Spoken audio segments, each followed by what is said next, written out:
지난 두 번 시간은 구약 성경의 전체적인 흐름을 함께 생각을 했습니다. 창세기부터 말라기까지 어떤 내용을 가지고 있는가 하는 것을 두 번에 나눠서 생각을 했죠. 이제 오늘부터 세 번은 이런 전체 맥락에서 중요한 세 가지 요점, 곧 율법과 선지서와 시가서 이렇게 나누어서 한 꼭지점씩 생각을 해 보려고 합니다. 구약 성경은 결국 세 가지 내용으로 이루어져 있습니다. 오늘 막 우리가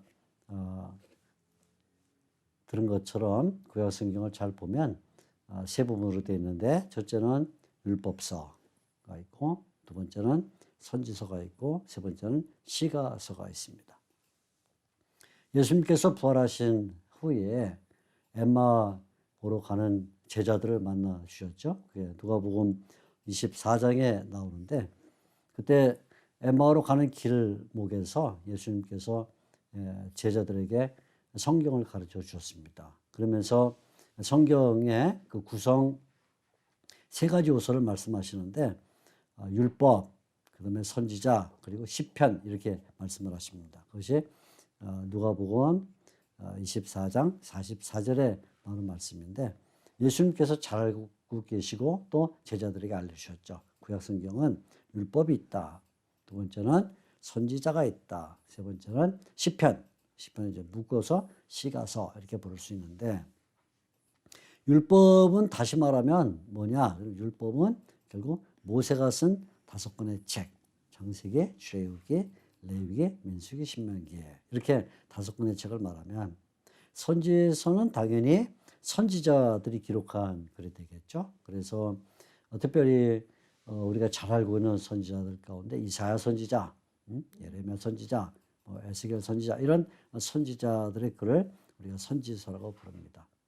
그런데 성경에 구약 성경을 보면 시가서라고 불리는 책이 있는데, 대표적으로 시편, 또 잠언, 또 전도서, 이런 책들은 시편이라 이런 큰 제목 아래서 또 다르게 보게 되면 율법과는 좀 다르고, 율법과 다르죠. 율법과 다르고 동시에 또 선지서와도 다르기 때문에 이걸 다 묶어서 한꺼번에 거룩한 글 또는 거룩한 책이라 이렇게 불러요. 그래서 때로는 이제 이 이름을 거룩하다 할 때 성문, 글자에다가 서 이렇게 부를 때도 있습니다. 그래서 그냥 거룩한 책 이렇게 말할 수도 있고, 성문서 이렇게 말할 수 있는데, 시편을 비롯한 잠언, 전도 뭐 이런 성경들을 포함하고 있는 글이죠. 자, 오늘은 특별히 가운데 세 꼭지점 가운데서 율법이 뭐냐, 율법에 대해서 생각을 하려고 합니다. 금방 말씀드린 것처럼 모세가 쓴 5권의 책, 창출, 레민신, 이 5권의 책을 말하는데, 이 5권의 책 가운데 가장 먼저 나온 책은 하나님께서 세상을 어떻게 만들었냐 하는 것을 보여주는 창세기죠. 창세기는 세상의 시작을 보여주는 글이 되겠는데, 우리가 너무 잘 알죠? 태초 하나님이 천지를 창조하시다 이렇게 시작을 하죠. 그래서 율법이라고 불리는 이 첫 번째 책이 가장 먼저 말해주는 내용은 세상의 창조에 대한 것입니다. 자, 여기서 우리가 좀 조심스럽게 생각해야 될 것이 있는데, 하나님께서 율법을 주셨는데 그 율법을 주신 하나님이 누구냐? 그러면 바로 그 율법을 주신 하나님이 세상을 창조하신 분이다. 그러니까 율법을 주셨다는, 율법보다 그 앞에 더 중요한 사실이 하나 있다는 말이죠. 율법이 물론 중요하지만 율법을 누가 주셨느냐? 율법을 주신 분이 다름 아니라 하나님이신데, 하나님은 세상을 창조하신 창조주다. 이게 중요하다. 창조주다.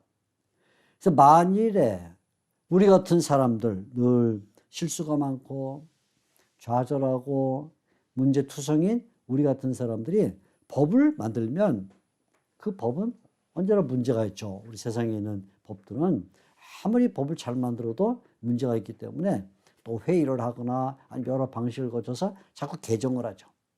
또 어떤 법은 사람이 만들었기 때문에 우리 실정하고 딱 안 맞아서 지키나 마나 한 그런 법들도 있죠. 그러니까 사람이 만든 법은 불완전하기 때문에 결국 그 법은 자꾸 바꿔야 되고 또 어떤 때는 지키거나 지키지 않아도 되는 그런 일들이 벌어지지만 하나님이 주신 율법은 반드시 지켜야 된다. 반드시. 왜 그럴까요? 왜냐하면 사람이 만든 율법이 아니라 이것은 창조주 하나님이 만드셨기 때문이다. 그래서 세상을 창조하신 하나님께서 주신 법이기 때문에 이 법은 반드시 지켜야 되는, 넘어서서는 안 된다. 그 말이죠. 그러니까 율법을 말하기 전에 더 중요한 것은 뭐냐면 율법을 주신 분이 누구냐 하는 것인데 바로 율법을 주신 분이 세상을 창조하신 하나님이다. 그죠. 그래서 창조주 하나님을 말합니다. 그래서 율법은 법을 주신 하나님을 설명하려고 하는데 가장 먼저 그분은 세상을 창조하신 분이다. 이것을 강조를 해주고 있습니다. 하나님이 창조주라는 것을 강조해야만 율법의 권위를 갖죠. 이게 우리가 중요한 내용이에요. 하나님을 창조주로 설명해야만 율법이 권위를 확립해요. 그죠? 하나님이 창조주가 아니라면 율법을 왜 우리가 지켜야 되는가 이런 문제가 생기지만 하나님이 창조주시기 때문에 결국 우리가 율법을 지켜야 된다. 그래서 하나님이 창조주시라면 하나님께서 율법을 주실 때 반드시 지켜야 된다는 이 중요한 사실. 그러니까 창조와 율법은 창조가 우선이고 그 다음에 율법이 그 다음이다. 맞죠? 그래서 언제나 창조자 하나님을 먼저 생각하는 것이 중요하고 그렇기 때문에 우리가 율법을 지켜야 된다. 그런 말이죠. 자, 그래서 이렇게 가장 먼저 율법의 첫 번째 책인 창세기는 하나님의 창조에 대해서 말하는데 그럼 이 창조의 원리가 뭐냐? 이것이 이제 결국은 율법을 결정해 나가는 아주 중요한 내용이 되는 것이죠. 하나님이 세상을 어떻게 창조하셨죠? 우리 잘 아는 대로 말씀으로 창조하셨죠. 말씀으로. 여기에 나오는 이 말씀은 법이에요. 그냥 단순히 야, 요 뭐 이런 말이 아니고 이것 자체가 법이에요. 하나님께서 법을 갖고 계셔서 이 법칙을 따라서 하나님이 창조를 하셨다. 그래서 우리가 하나님이 세상을 말씀으로 만들었다. 그럴 때 그 말씀은 그냥 빛이 있어라 하는 이런 외침이 아니라 하나님이 갖고 있는 법적인 그 성품이 결국 표현된 것이다. 그런 말이죠. 그래서 하나님은 세상을 만드실 때 그냥 아무렇게나 순서 없이 질서 없이 그냥 아무렇게나 막 혼돈스럽게 만든 게 아니라 하나님은 세상을 창조하실 때 질서 있게 창조했다. 이 단어가 중요해요. 질서 있게 창조했다. 그래서 우리는 창세기를 통해서 하나님이 어떻게 세상을 질서 있게 창조하셨냐. 질서 있게 창조하셨다는 걸 알아야 돼요. 그냥 하나님이 세상을 창조하셨다가 아니고 하나님이 세상을 질서 있게 창조하셨다. 왜? 말씀은 법이기 때문에 그 말이죠. 그래서 하나님의 창조를 가만히 살펴보게 되면 어떤 질서가 있다는 걸 알게 되죠. 근데 이 질서는 어떻게 이루어지냐면 하나님이 자꾸 뭔가를 이렇게 나누시는 방식이에요. 나눠요. 이렇게 이것과 저걸 나누고 또 저것과 저것을 이렇게 나눠서 하나의 질서를 잡는 일인데 그래서 하나님의 창조의 과정을 보면 분리라는 이 방식을 쓰는 것을 볼 수가 있어요. 그래서 어떻게 하죠? 먼저 빛과 어둠을 분리하시고 그 다음에 빛 가운데서 큰 빛과 작은 빛을 분리하시고 또 위에 있는 물과 아래에 있는 물을 분리시키시고 또 아래에 있는 물 가운데서도 땅과 물을 분리시키시고 생물도 분리하죠. 생물들도 움직이는 동물과 가만히 자라는 식물들을 분리하시고 또 마지막에 중요한 거는 동물과 사람을 분리하셨다. 이렇게 해서 하나님께서 뭔가를 나눠 가시는 방법을 쓰죠. 그래서 이렇게 하나님의 창조는 결국은 세밀한 분리 작업이라 그렇게 볼 수 있어요. 세밀한 분리 작업. 하나님께서 자 이렇게 양식을 나눠서 정확하게 질서를 잡아가는 것인데 하나님은 큰 것으로부터 작은 것으로 점점 분리해 나가는 그런 방법을 쓰죠. 이거를 뭘 보여주냐? 하나님이 얼마나 세밀하신 분인가 그걸 보여줘. 얼마나 세밀하신가. 하나님은 그냥 아무렇게나 창조하신 분이 아니에요.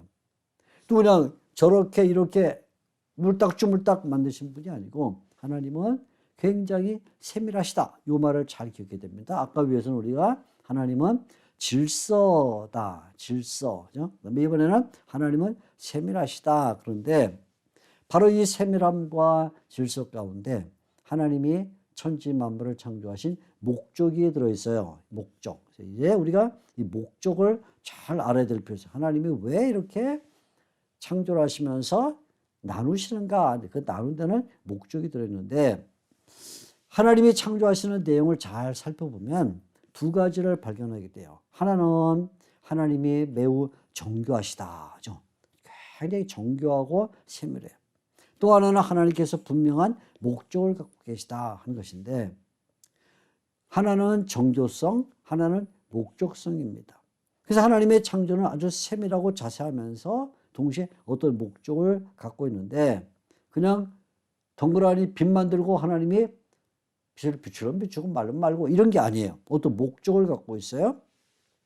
그래서 하나님이 세상을 말씀으로 창조하셨다고 말할 때 그것은 정교한 말씀으로 또 정교한 목적을 갖고 있다 그런 말인데 결국 하나님의 법이 작용을 한 것이죠.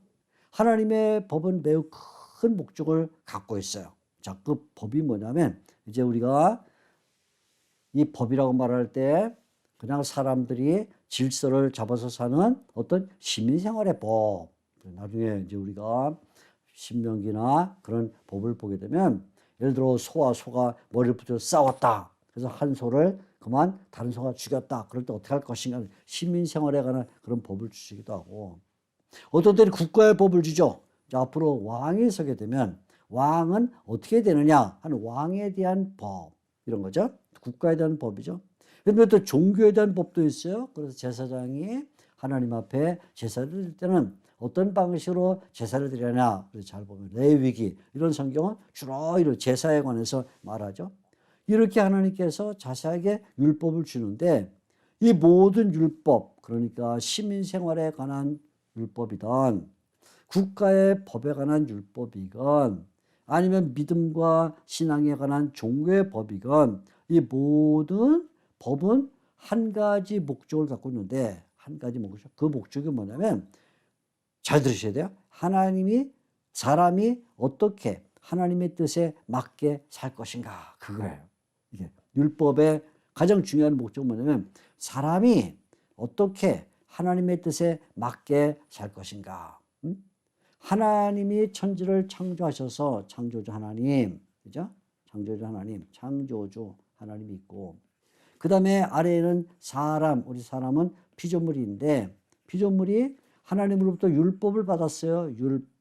율법을 받은 그 목적은 뭐냐면 사람이 하나님의 이 뜻에 맞게 하나님의 뜻에 맞게 사는 것이다. 그래서 하나님의 뜻에 맞는 바로 그 방식을 위해서 하나님이 율법을 줬다. 그래서 결국은 우리가 율법을 통해서 뭘 배우냐면 하나님의 뜻을 배우는 것이죠.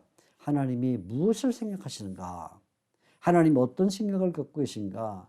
하나님 우리에게 무엇을 계획하고 하는가 하는 것을 배우는 것이 율법의 목적이에요.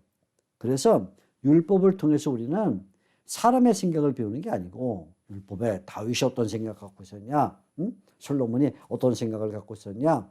아브라함이 어떤 생각을 갖고 있었냐? 그런 사람의 생각을 배우는 게 아니라 하나님께서 창조주로서 사람을 만드시고 그 사람의 율법을 주셨을 때 그 율법으로부터 하나님의 생각을 배우는 것이다. 우리가 꼭 기억해야 됩니다. 율법은 왜 하나님이 주셨냐? 하나님의 뜻에 맞게 살도록 다시 말하면 하나님의 생각을 배우도록 하는 것이다. 그런 말이죠.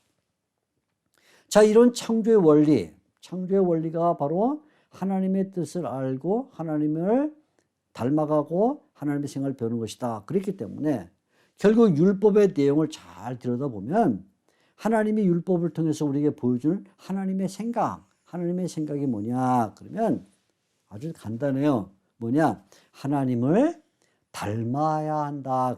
여기 하나님께 맞춰야 된다. 그 말은 다르게 말하면 하나님을 닮아야 된다. 그거죠. 그래서 하나님께서 율법을 통해서 우리에게 뭘 가르치냐면 사람은 하나님을 닮아야 한다. 하나님을 닮아야 된다는 거예요. 그래서 창세기 처음에 하나님께서 사람을 창조하실 때 다른 뭐 예를 들어 빛이라든가 아니면 하늘에 떠있는 태양이라든가 또는 숲에서 자라는 풀이라든가 뛰어노는 뭐 사슴이건 토끼건 이런 그런 동물들에게는 주시지 않은 아주 특별한 하나님의 특별한 선물을 하나님이 사람에게 주었죠. 그게 뭐예요? 하나님의 형상으로 창조했다 그래요. 그래서 하나님의 형상으로 창조했다는 말만 갖고도 뭔가 부족해서 한 번 더 말하죠. 하나님의 형상과 하나님의 모양으로 창조했다. 하나님의 형상과 모양으로 창조했다고는 앞에 빛을 창조하실 때도 태양을 창조하실 때도 바다를 창조하실 때도 아니면 풀을 창조하실 때 뭐 나비나 새나 아니면 토끼나 이런 할 때는 하나님이 이 형상을 주지 않았어요. 오직 누구에게만? 사람에게만 하나님의 형상으로 창조되었다. 그렇게 말하죠. 그래서 하나님의 형상으로 창조됐다는 말은 하나님의 형상을 항상 닮아가야 된다. 하나님을 닮아가야 된다. 그 말이죠. 그래서 사람은 하나님을 닮아갈 때 가장 아름다운 가치를 가지는 거예요. 사람이 언제 가장 존귀한가? 사람이 언제 가장 위엄을 갖는가? 사람이 어떤 때 가장 풍요로운가? 그러면 재산이 많고 지식이 많고 사회에서 높은 지위에 올라가고 그럴 때 그 사람이 가치가 있는 게 아니고 하나님을 닮아갈 때, 하나님을 닮아가서 하나님의 형상으로 변해갈 때 그때 사람이 가장 아름다운 가치, 가장 높은 가치를 갖는 거죠. 그래서 사람이 하나님을 닮아가지 않으면 그 문제가 생긴 거예요. 하나님을 닮아가지 않으면 사람의 모양은 갖고 있는데 엄격히 말하면 사람이 아니에요. 왜요? 하나님이 사람을 창조하시면서 하나님의 형상과 하나님의 모양으로 창조했는데 그 하나님의 형상과 모양으로 창조된 사람이 하나님을 닮아가지 않아요. 그러면 껍질만 사람이죠. 모양은 사람처럼 보이는데 사실은 사람이 아니라 그 말이에요. 우리가 이 땅에 지금 인류가 한 70억 정도가 사는데 70억. 굉장히 많이 살고 있죠. 이 지구, 둥그런 지구 안에 70억이나 되는 사람이 사는데 정말 지구가 감당할 수 없을 정도로 큰 무게를 지금 우리가 지구에게 짐을 주고 있는데 이렇게 엄청나게 많은 사람들이 살고 있는데 사람의 모양을 갖고 있죠, 다. 그죠? 얼굴이 동그랗고 양쪽에 두 팔을 갖고 있고 두 다리를 걸으면서 얼굴에는 눈도 있고 코도 있고 귀도 있고 입도 있고 이런 모양을 갖고 있는데 만일에 이런 70억이 되는 많은 사람들이 하나님을 닮아가지 않으면 미안한 말이지만 하나님을 닮아가지만 사람이 아니라 그 말이에요. 사람이. 성경의 견해에서 보면 하나님의 눈으로 보면 사람이 아닌 거예요. 하나님을 닮아가지 않으면. 그래서 하나님을 닮아가지 않는 사람은 그냥 동물이에요. 동물. 움직이고 밥을 먹고 뭐 일을 하는 그냥 동물에 지나잖아요. 그래서 결국 율법은 우리에게 무엇을 요구하는가 하면 우리가 어떻게 하나님을 닮아갈 것인가 그걸 보죠. 우리가 어떻게 하나님을 닮아갈 것인가.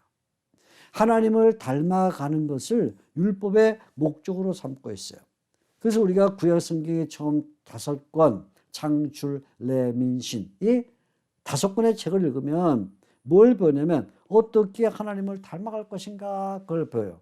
창세기에 등장하는 아브라함이라든가 또는 이삭이라든가 야곱 그리고 마지막에 요셉 같은 이런 인물들을 쭉 보면 다 무슨 얘기냐면 결국 이 사람들이 하나님을 닮아가는가 그 문제죠. 하나님을 닮아가는가. 그리고는 출애굽기로 넘어가게 되면 출애굽기에는 또 중요한 인물들이 나오죠. 모세와 여호수아가 나오는데 이런 사람들은 뭐 다 하나님을 닮아가고 있는가. 그래서 신명기까지 이르는 창세기에서 신명까지 이르는 이런 모든 인물들을 보면 딱 둘로 나눠지는 거예요. 두 종류. 세상에는 두 종류밖에 없다. 뭐예요? 하나는 하나님을 닮아가는 사람, 하나님은 하나님을 닮아가는데 관심이 없는 사람. 그러니까 하나님을 닮아가는 사람은 하나님의 형상을 추구하는 사람이고 하나님을 닮아가는데 관심이 없는 사람은 하나님을 떠난 사람이 되는 거죠. 그래서 성경은 우리에게 타락에 대해서 가르칠 때 타락이 뭐냐? 그럼 타락. 죄가 뭘까요? 타락은 뭘까요? 타락은 뭐냐? 그러면 창세기 3장에 잘 설명이 돼요. 창세기 3장에 인간의 타락이 나오죠. 아담과 하와가 하나님께서 먹지 말라고 말했던 그 선악을 아는 열매를 따먹었어요. 그렇죠? 누구의 꼬임을 받죠? 뱀의 꼬임을 받죠. 뱀 뒤에는 누가 있냐면 사탄이 있어요. 사탄이 형상화돼서 뱀으로 나타나는데 하나님이 창조한 바로 그 시점에 바로 사탄의 시험이 들어왔죠. 우리가 지난 시간 이 맥락 가운데서 그 배운 것과 똑같아요. 하나님께서 세상을 창조하실 때 두 가지 내용이 있다고 말했는데 하나는 하나님께서 세상을 창조하시면서 세밀하게 분리하셨다. 분리하셨고 그래서 하나님 분리하실 때 어떻게 빛과 어둠을 분리하고 동물과 사람을 분리하고 동물은 동물이고 사람은 사람이다 이렇게 분리했어요. 그래서 동물이 사람이 될 수 없고 사람이 동물이 될 수 없다 이렇게 말하시고 둘째는 하나님께서 창조하시면서 목적을 갖고 계셨다 그랬죠. 그 목적이 뭐예요? 하나님을 닮아가는 것이 목적이다 그랬는데 하나님이 이 사람을 중간에 놓으셨어요. 어떤 중간에 놓으셨냐면 자 위에 하나님이 계시고 하나님 창조주 그죠? 창조주. 그 다음에 하나님께서 만물 가운데 특별히 동물 창조하셨는데 동물 이 사이에 사람을 두시고는 사람을 하나님께서 사람을 통해서 동물을 다스리는 그래서 사람은 하나님의 대리자라 지난 시간 말씀이죠. 하나님의 대행자고 이 동물은 다스림을 받아야 될 그런 존재들인데 사람이 하나님의 형상으로 창조됐기 때문에 그래서 사람은 하나님을 닮아가야 돼요. 닮아가야 된다. 이게 중요해요. 닮아가야 된다. 그 말이죠. 그래서 사람은 한편으로는 동물과 분리가 됐어요. 동물과 달라요. 사람은 동물이 아니다. 그 말이죠. 또 다른 한편으로는 그러나 이 사람은 항상 하나님을 닮아가야 된다. 그렇게 말해서 동물을 닮으면 안 된다. 동물을 닮지 말아라. 동물은 분리시켰다. 아까 세밀한 분리 가운데 하나님이 동물과 사람을 분리시켜서 동물을 닮아가면 안 되고 누굴 닮아가야 되냐? 하나님을 닮아가야 된다. 이렇게 말하고 있죠. 그래서 율법이 말하는 내용은 사람이 동물을 닮지 말고 하나님을 닮아라 그러는데 자 창세기 3장에 나오는 타락은 무슨 얘기죠? 뱀의 말을 들은 거예요. 뱀. 동물이에요. 뱀은.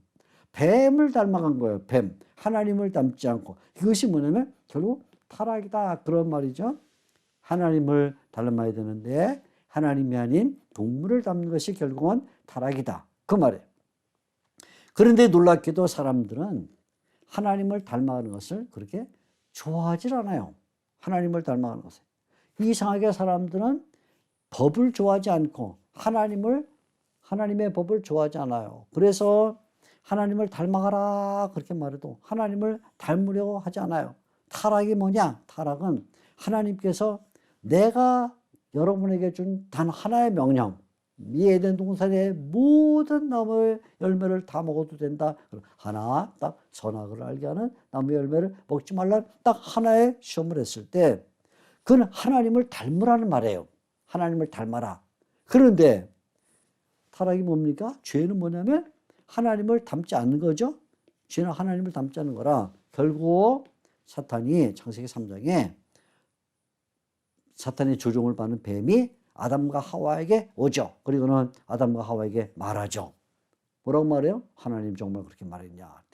뱀은 뭐예요? 뱀은 동물이에요. 물론 그 뒤에는 사탄이 있는 건 맞아요. 그러나 아무튼 지금 현재 등장한 그 모양은 뱀은 동물의 모양은 동물인데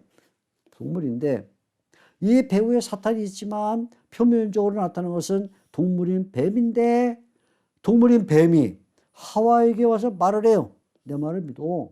하나님 말씀 믿는 것보다 내 말을 믿는 게 나아. 이 열매를 먹어도 절대로 죽지 않아. 내 말 한번 믿어봐 하고 말했을 때 첫사람 아담과 하와가 하나님의 말씀을 듣지 않고 동물의 말을 듣게 된 게 그게 뭐냐면 타락이에요. 그 타락이에요. 하나님의 말씀을 들어야 되는데 동물의 말을 들은 거죠. 자, 사람은 하나님과 하나님과 동물 사이에서는 대행자인데 이 동물을 정말 충실하게 관리하고 동물을 충실하게 이끌어가려면 하나님을 닮아가야만 그 일이 가능한데 하나님의 말씀을 듣는 대신에 동물의 말을 듣는 순간 결국 인간은 타락을 하고 말았어요. 그게 뭐냐면 바로 타락이에요. 사람은 하나님의 말씀을 들으며 살 때 가치가 있는 거예요. 하나님의 말씀을 들으며 살 때. 오늘도 우리 신자들이 마찬가지죠. 우리가 세상에서 어떤 방식으로 살든지 간에 거기에 가치가 있는 것이 아니고 신자들의 참된 가치는 하나님의 말씀을 들으며 사는 것이다. 그래서 우리가 성경을 읽어야 되고 하나님의 말씀을 선포하는 목사님들의 말씀을 잘 듣고 그 말씀을 배워야 될 때 그때 그 사람이 가치가 있는 것이죠. 그래서 만일에 사람이 하나님의 말씀을 듣지 않고 동물의 말을 듣고 있다면 그것이 바로 타락이 되는 것입니다. 오늘날도 많은 사람들이 하나님의 말씀을 듣는데 관심이 없어요. 그래서 하나님의 말씀을 듣지 않는 바로 그 자체가 그게 죄고 그게 타락이에요. 알아? 그러니까 실천적으로 행실로 뭐 남의 물건을 훔치고 입으로 거짓말을 하고 아니면 사람을 죽이고 한 그런 일을 하기 전에 벌써 하나님의 말씀을 듣지 않으면 그 자체가 벌써 그게 죄요? 그게 타락인 거예요. 그러니까 우리는 죄 그러면 남의 물건을 훔쳐가거나 거짓말을 하거나 사기를 치거나 흉악범이 되거나 할 때 그걸 죄요? 타락이라고 생각하지만 성경은 우리에게 그렇게 말하지 않아요. 죄와 타락은 뭐냐? 그런 행동이 나타나기 전에 하나님의 말씀을 듣지 않는 그 자체가 하나님의 말씀을 듣지 않는 그 자체가 벌써 그게 죄고 그게 타락이다. 그런 말이죠. 그래서 하나님이 율법을 통해서 우리에게 가르쳐 주고자 하는 바로 중요한 내용이 뭐냐면 하나님을 닮지 않으면 그것이 죄다. 그리고 하나님을 닮아가는 것 그것이야말로 가치요. 위험이요. 복이다. 그걸 가르쳐 주죠. 하나님께서 모세를 통해 십계명을 주셨을 때 가장 먼저 주신 계명이 뭐죠? 우리 잘 알고 있죠? 나 외에는 다른 신들을 섬기지 말라. 제1계명. 제1계명은 뭐냐? 나 외에는 다른 신들을 섬기지 말라. 그렇게 말해요. 우리 생각에는 나 외에는 다른 신들을 섬기지 말라. 그러면 뭐 우리가 무슨 뭐 돌덩어리 금으로 만든 거로 만든 뭐 이런 것을 섬기지 말라. 이렇게 언뜻 생각하지만 물론 그 말이 맞아요. 그러나 이 하나님께서 십계명에서 나 외에는 다른 신을 섬기지 말라 하는 그 말은 엄밀히 말하면 하나님을 닮아야지 다른 것을 닮으면 안 된다 그 말이에요. 네? 하나님을 닮아야 된다. 하나님만이 다른 것을 세워놓고 그걸 닮아가려고 돌덩어리에 뭘 새겨놓고 그걸 닮아가거나 금신상을 세워놓고 그걸 닮아가면 안 된다. 그래서 다른 것을 닮기 위해서 조각을 만들지 마라. 하늘에 나는 새든지 땅에 뛰어다니는 동물들이든지 물속에 살는 물고기든지 닮지 말고 오직 하나님만을 닮아라. 그 말이죠. 그게 제1계명에서 하나님께서 우리에게 나 외에는 다른 신을 두지 말라 그렇게 말하는 거예요. 그래서 하나님은 율법을 통해서 우리에게 하나님을 닮아가야 된다는 이 사실을 우리에게 가르쳐 주고 있어요. 이게 율법의 가장 중요한 내용, 하나님을 닮아라. 그걸 말해 준 거죠. 그런데 단순히 하나님을 닮는 것으로 끝나면 안 되고 더 나아가서 하나님을 닮은 삶을 살아야 돼요. 닮은 삶. 나는 하나님을 닮았어. 근데 그 닮은 삶을 살진 않아. 그런 의미가 없죠.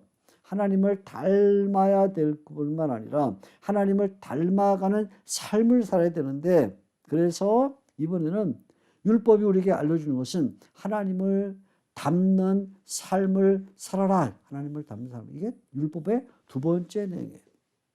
우리가 사람들을 만날 때 그냥 사람으로 사람을 만나면 안 돼요. 그럼 문제가 생겨요. 사람을 만날 때 우리는 하나님의 형상을 가진 사람으로 만나야 그 사람을 제대로 만날 수가 있는 거예요.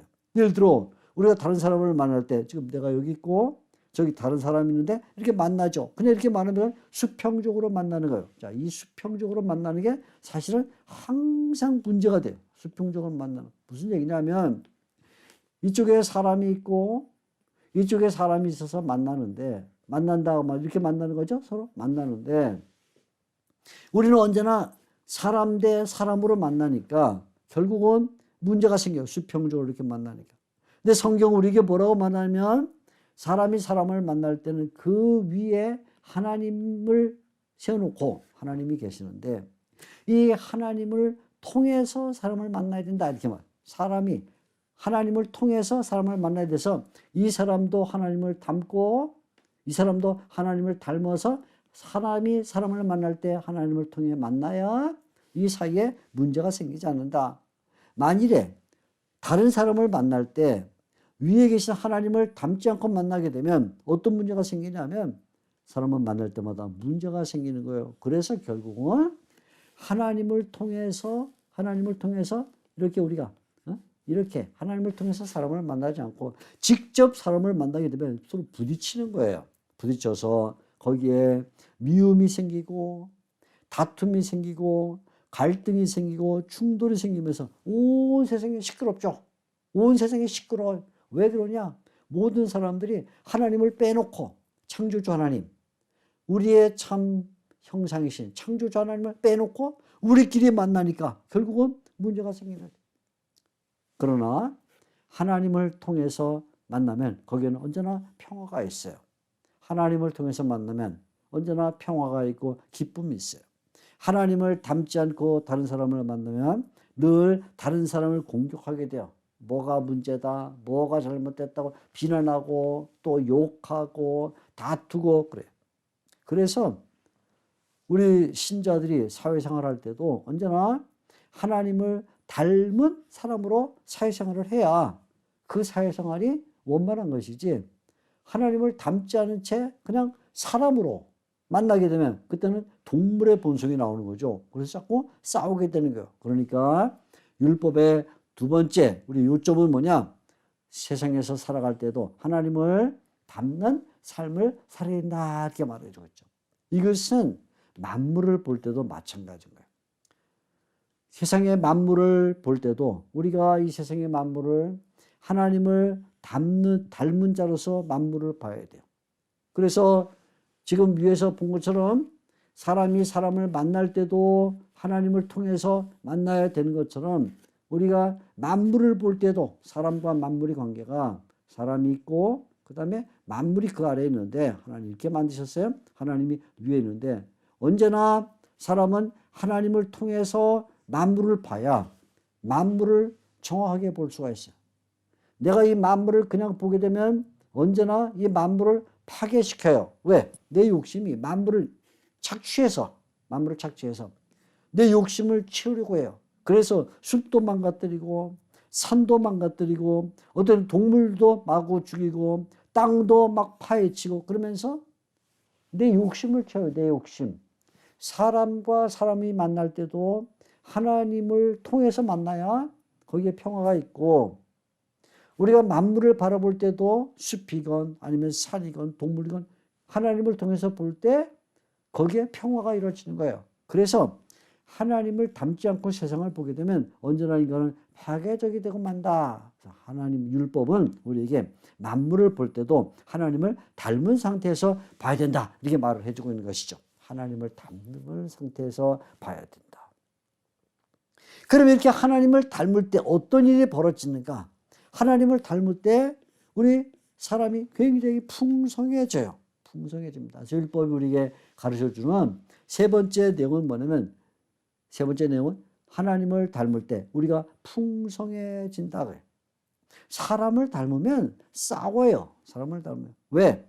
세상에 있는 모든 동물들은 단순히 생존을 위해서 살면서 생존을 위해서 싸웁니다. 뭐 저도 가끔 뭐 텔레비전이나 등등을 통해서 동물들이 사는 세계를 이렇게 보게 되면 끔찍해요. 가만히 노리고 있다가 아무 생각 없이 지나가는 양이나 사슴이나 토끼를 왁 떨어붙어갖고 갈기갈기 찢어갖고 그냥 그 무서운 어금니로 그 피를 흘러가면서 온 털에다가 막 시뻘건 피를 흘리고 그걸 잡아먹는 걸 보면 이야 참 무섭구나. 동물에게는 삶의 여유가 없어요. 둘 중에 하나예요. 먹이를 향해서 쫓아가든가 아니면 자신을 잡아먹으려는 대상으로부터 도망가든가 둘 중에 하나예요. 모든 동물은 다 뭔가를 잡아먹으려고 하고, 그다음에 자기 뒤에 자기보다 큰 게 쫓아오면 도망가는 것, 그것밖에 없어요. 삶의 여유가 없어요. 다 생존을 위해서 살아갑니다. 그래서 간단하게 먹이를 향해서 달려들거나 아니면 나를 잡아먹으려는 동물로부터 도망가거나 둘 중에 하나밖에 없죠. 그래서 세상에 살고는 모든 동물들은 얼마나 바쁜지 몰라요. 바빠요.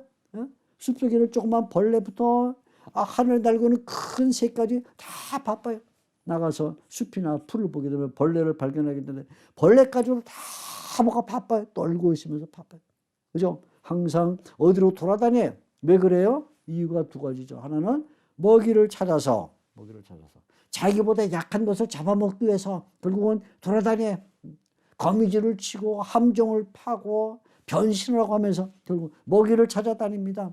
또 하나는 뭐예요? 자신을 잡아먹는 대상으로부터 도망가요. 피부색을 바꾸거나 아니면 굴을 파거나 나무에 올라가거나 여러 가지 방식으로 도망갑니다. 항상 모든 생물들이 정신없죠. 정신없어요.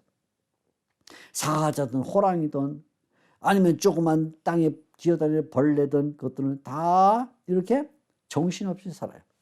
그런데 이런 동물들을 닮게 되면 사람도 점점 동물처럼 정신이 없어지는 거예요. 어떻게 해요?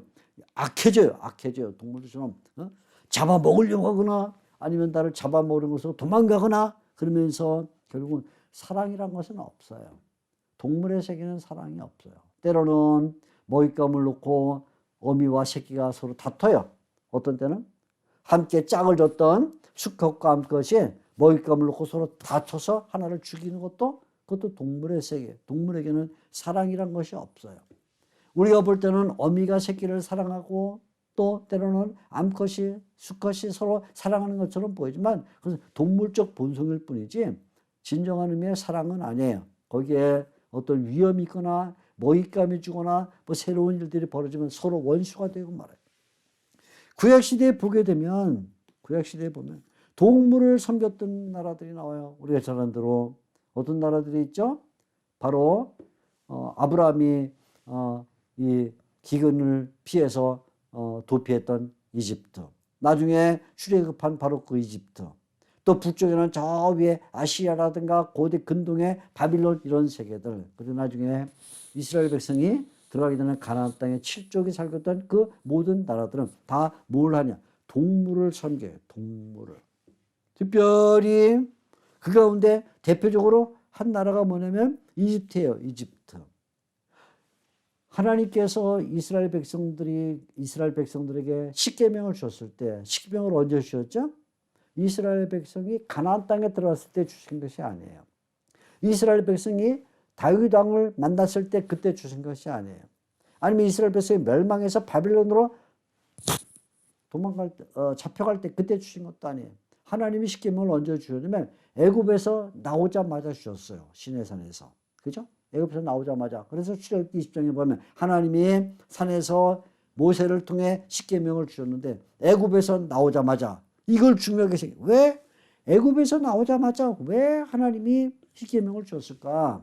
애굽에서 나오자마자 솔로몬 왕 때 아니면 바빌론을 포로 갔을 때 그럴 때 주시지 않고 왜 애굽에서 나오자마자 주셨는가? 그리고는 하나님이 이집트에서 나오자마자 백성들에게 시킴을 주면 나 외에는 다른 신을 섬기지 말라, 다른 우상을 만들지 말라 하시면서 하늘에 있는 것이나 땅에 있는 것이나 땅 아래 물속에 있는 것이나 어떤 형상이든지 비하여 만들지 말라 이렇게 말할 때 왜 하늘에 있는 동물, 땅에 있는 동물, 바다에 있는 동물을 따라서 만들지 말라 그랬을까? 이집트와 관련이 있어요.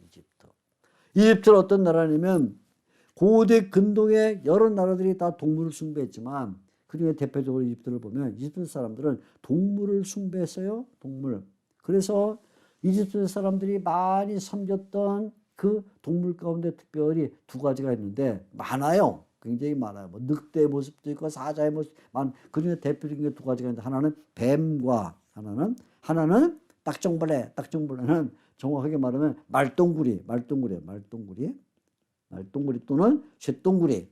뭐 어릴 때 혹시 시골에서 자란 분들은 혹시 이런 조그만 벌레들을 보신 적이 있을 텐데 왜 뱀을 섬겼냐면 이 이집트는 이렇게 여기 이스라엘이 있습니다. 갈릴리 바다가 있고 그다음에 요단강이 흘러서 사해 바다가 있는데 이집트는 이렇게 남쪽에 이렇게 알렉산드리아가 있고 삼각주가 있으면 뭐가 그러면 나일강이래 나일강.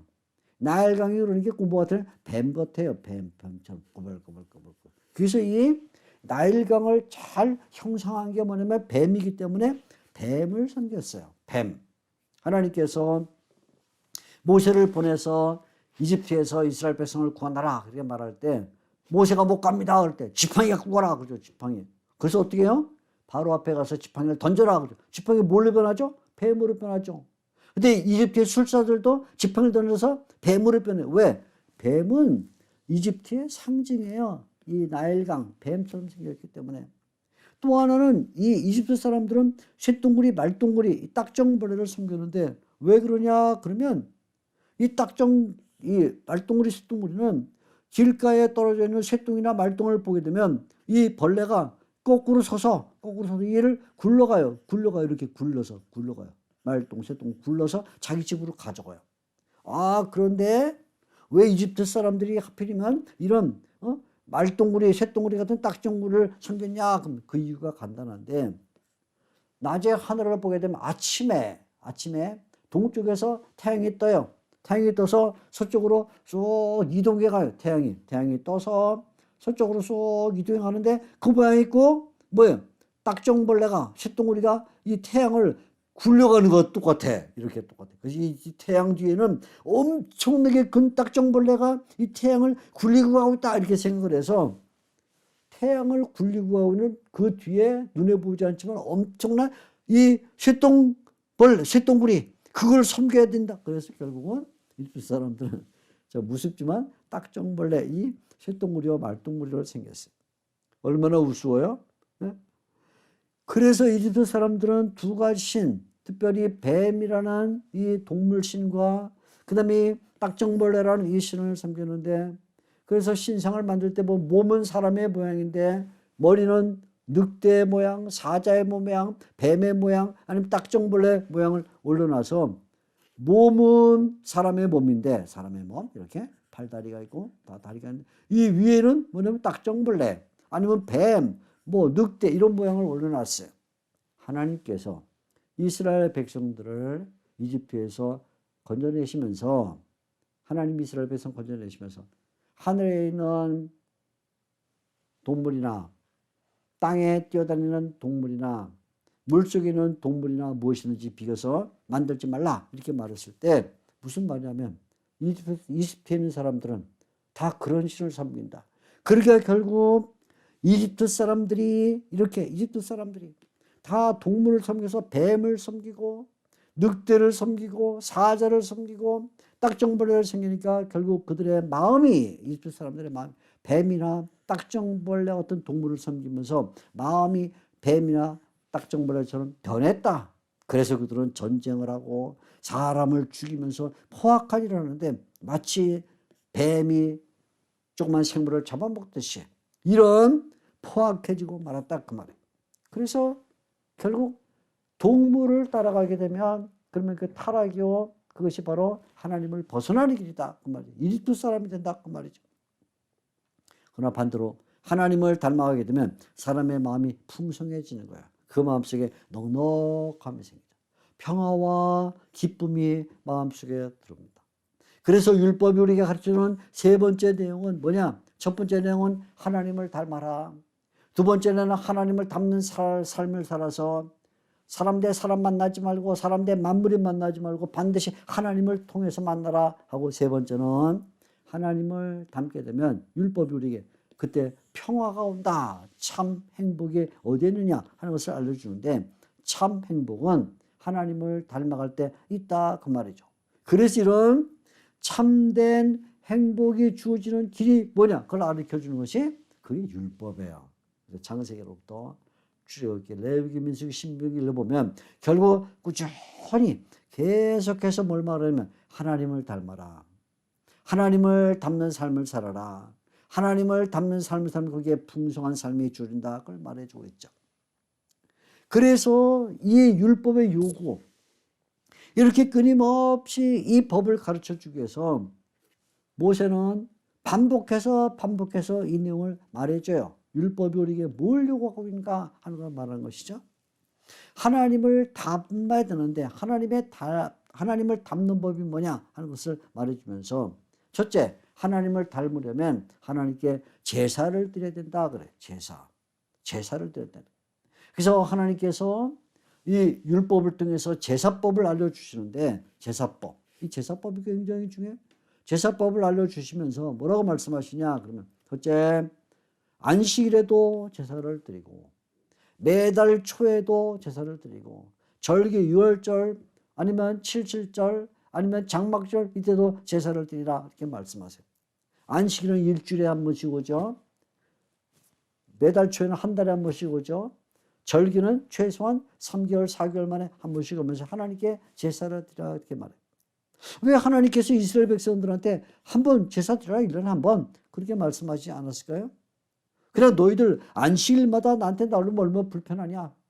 매달 초마다 나한테 나오려면 얼마나 힘드냐. 절기마다 그 멀리서 나한테 오려면 귀찮지 않느냐. 그러니까 너희가 1년에 한 번 온 정성을 다해서 1년 동안 준비를 잘 해가지고 그래서 한 번 나한테 멋진 제사, 큰 제사 아니 뭐 휘황찬란한 그런 제사를 드려. 그러면 충분해. 너희가 안식일 나올 때마다 들 거 다 모으고 매달 초에 들 재물도 다 모으고 그리고 절기 때마다 들 거 다 모아갖고 나중에 그냥 1년에 한 번 나한테 와서 제사 드리면 충분하잖아. 그럴 수 있죠. 아마 이스라엘 백성들은 그런 마음을 가졌을 수 있어요. 왜? 일주간마다 하나님께 안식일을 지켜야 되고 매월 초마다 또 하나님께 제사를 드려야 되고 6월절마다 하나님께 제사를 드리니 얼마나 귀찮아요. 그래서 아마 이스라엘 백성들 가운데도 하나님 법을 바꿔주셔서 율법을 바꿔서 그냥 1년에 한 번 제가 이게 다 안식일 거 다 모아갖고 그냥 하나님께 크게 드릴 테니까 하나님 그냥 한 번만 받으시죠. 아마 이런 마음을 가진 그런 이스라엘 백성들도 있을 수 있어요. 이 앞에서 말씀인 것처럼 사람들은 법을 싫어하거든요. 법은 귀찮게 생각해요. 자꾸 나를 얽매고 귀찮게 만드는 것처럼 생각해요. 하나님께서 안식일마다 나오라 이렇게 귀찮죠? 그죠? 매달 첫날 나와서 제사 드려라 그것도 귀찮죠? 절기마다 나와라 그것도 귀찮죠? 얼마나 귀찮아요. 그래서 이스라엘 백성들 마음속에 이거 다 없애버리고 그냥 1년에 한 번 제사 멋지게 드려서 한꺼번에 소도 100마리 드리고 양도 1000마리 드리고 우리 가족이 다 함께 와서 1년에 딱 한 번 제사를 멋지게 드리면 어떨까? 얼마나 멋진 생각이에요. 그죠? 오늘날 이런 신도들이 없는 게 아니에요. 주일마다 하나님께 예배 드리는 게 얼마나 귀찮은지, 주일마다. 아니, 월요일인데 금방 톨되고 또 주일 돼. 또 주일 되네. 또 교회 가야 되네. 그죠? 1년에 한 번만 예배 드리지 뭐. 제가 아는 어떤 분도 1년에 한 번만 예배 드린 분 있었어요. 성탄절날. 그때만 교회로 와요. 제가 신방 가서 성도님 이제는 매주일 나오셔야 됩니다. 아유 뭘 매주일 교회 나가기 귀찮겠네. 제가 1년에 한 번 성탄절날 1년 동안 드릴 헌금 다 가져가서 하나님께 드리잖아요. 그렇게 말해요.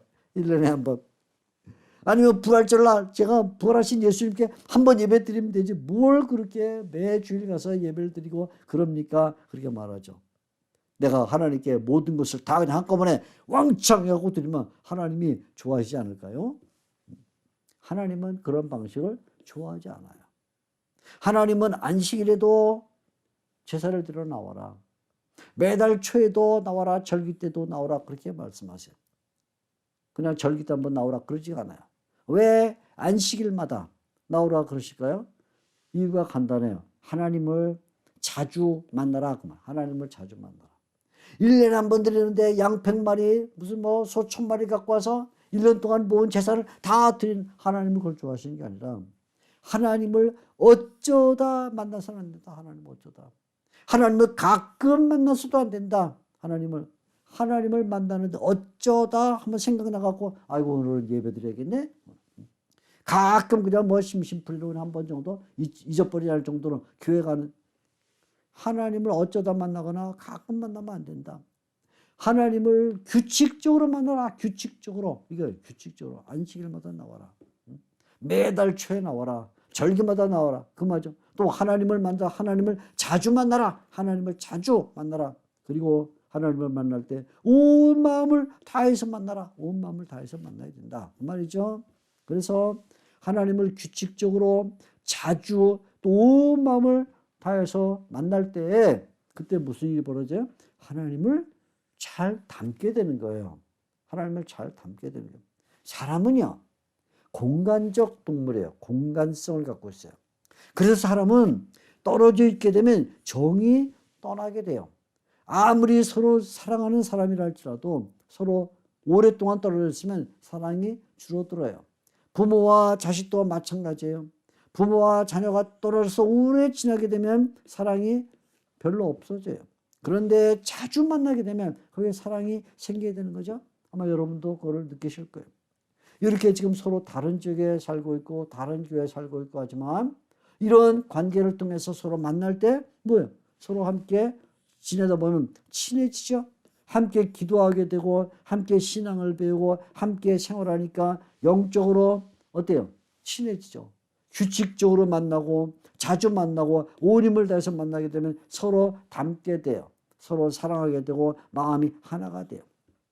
하나님께서 율법을 통해서 예배를 드리라 말씀하실 때도 안식일마다 나오라 하는 것은 의미가 있어요. 무슨 의미예요? 안식일마다 하나님을 예배하지 않으면 사람은 하나님을 잊어버려요. 사람은 망각이 너무 진해서 망각이 얼마나 강하냐면 일주일마다 하나님을 만나지 않으면 잊어버려요. 하나님을 사랑하는 마음이 줄어들어요. 그래서 하나님에서 떠나가게 돼요.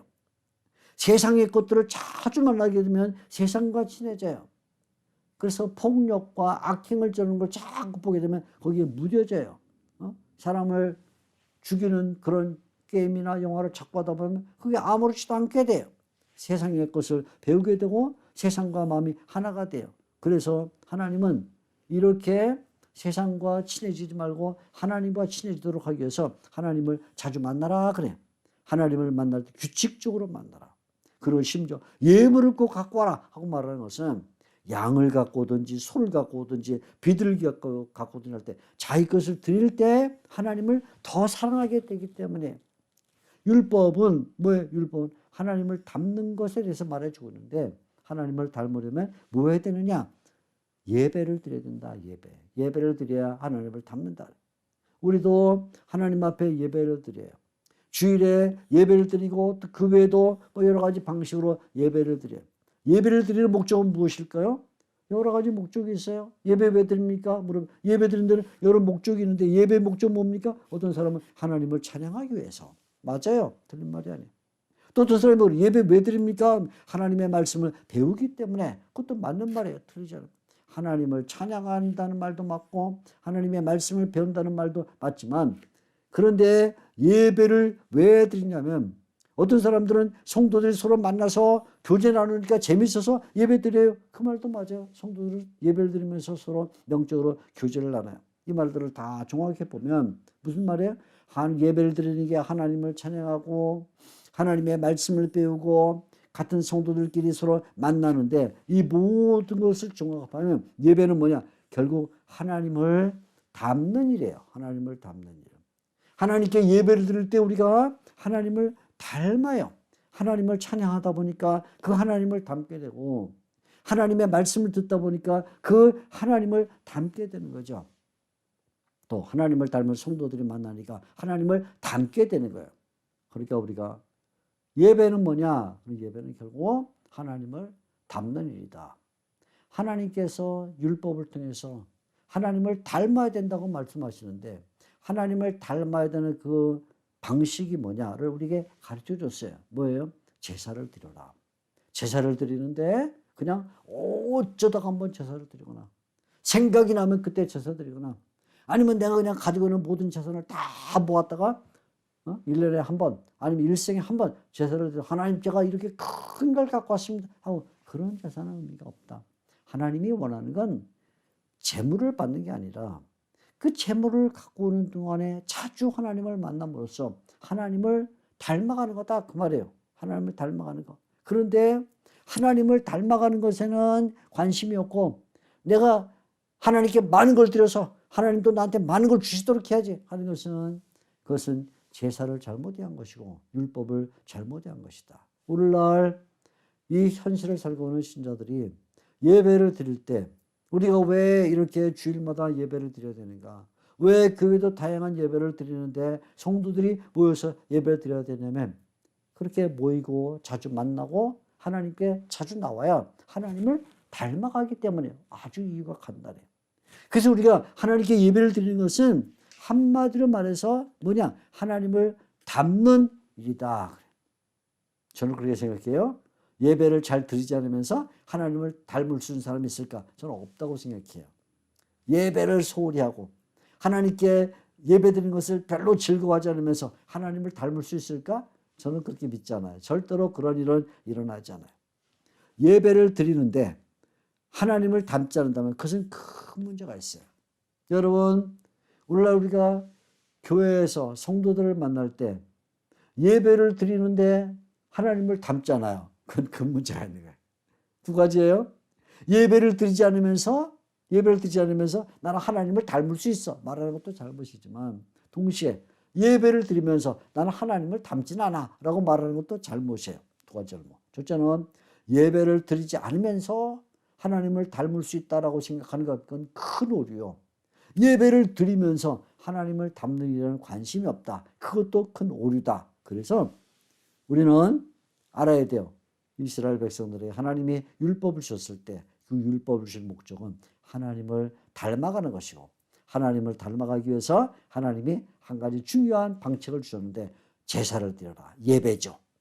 예배를 드리면서 하나님을 닮지 않고 세상을 닮다면 얼마나 큰 문제가 있는가. 그는 결국 예배를 안 드린 거라 이렇게 볼 수 있어요. 예배를 드렸는데 하나님을 닮지 않고 세상을 닮으면 그거는 하나님의 말씀을 따르지 않는 거예요. 예배를 안 드린 거예요.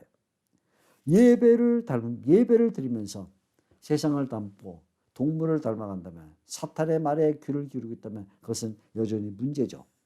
우리가 예배를 드린 목적은 한마디로 말하면 하나님을 닮기 위함입니다. 왜? 우리는 하나님의 형상으로 창조됐기 때문이죠. 율법은 우리에게 하나님을 닮는 것, 하나님을 닮는 삶을 사는 것, 그리고 하나님을 닮는 삶을 살면 반드시 거기에 평강과 행복과 풍성함이 있다. 그것을 알려주는 것입니다. 오늘 이 율법의 중요한 내용을 요점 잘 기억하고 있어서 앞으로 성경을 읽을 때 율법 나오면 하나님을 닮으라는구나 하는 그 귀한 사명을 다시 한번 마음속에 가지시기를 바랍니다. 오늘도 함께 말씀을 나누는 것 감사합니다. 하나님께 영광을 돌립니다. 감사합니다.